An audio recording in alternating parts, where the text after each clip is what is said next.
I have a tale for you, some may say from a fiction or from a future. A time and place where everyone owns their own land and is their own boss too. Yes, every boy and girl gets their own fruit trees to raise and land to play free. And where there is trees as big as houses wide and as old as a century, many reaching past the clouds. Some grow so large you may think you are standing at the base of a mountain. Many live up in these giant trees, making villages and treetop markets. A place where people are no longer considered old at 100 years. In fact, they live on average 1,000 years full of joy and abundance from working their fields they grew from seeds. Everyone gets to build their own homes, and many choose stones or cement mixed with rocks because such structures may last past 1,000 years.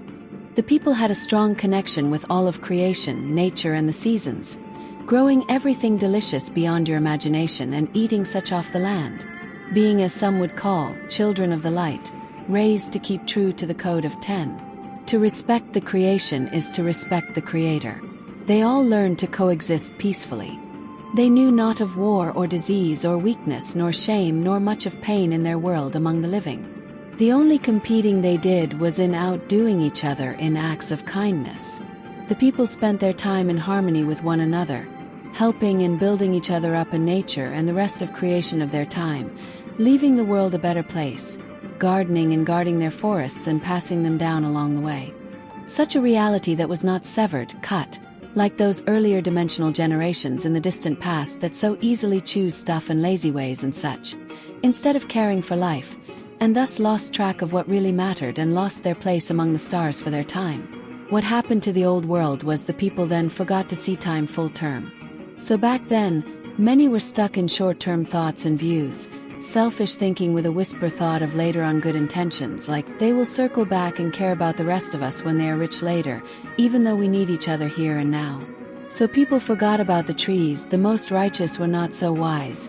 They thought they could cut down all the old trees to make money and just plant new ones and everything would be fine.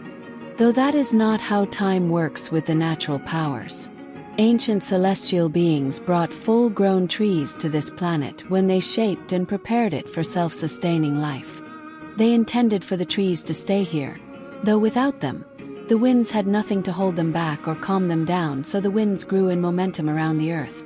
And the grounds didn't have their cover from the direct heat of the sun that the trees provided.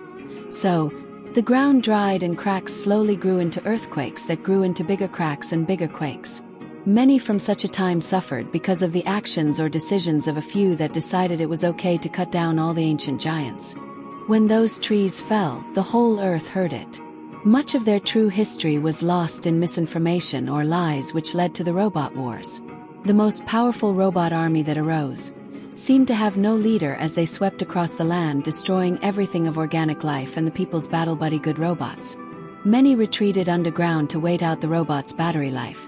There was a dark age that followed, and it was as though time reset. All that remained of that distant past was a few pyramids scattered around the world. Back to a future, though, far, far away from the mistakes of such a past. In these days, people will live in the houses they build and eat the fruit of their own vineyards.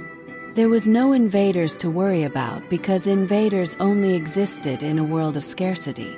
When there is more than you can hold or eat, all around, in the trees and near the ground, battle will not be found. In a world where everyone does their share and learns the value of their labor, in a passed-down tradition elders savor, as they are reminded of their savior, a hero, from times long ago that paved the way for this new way of life that has continued for thousands of generations, where people and animals live in peace and prosperity. It's so loud. I got one life, so I spend time trying to live to the next one. If you don't like it, boom, it is what it is. Yeah, it is what it is. Yeah, it is what it is. It is what it is. My plate too full to sample that dish.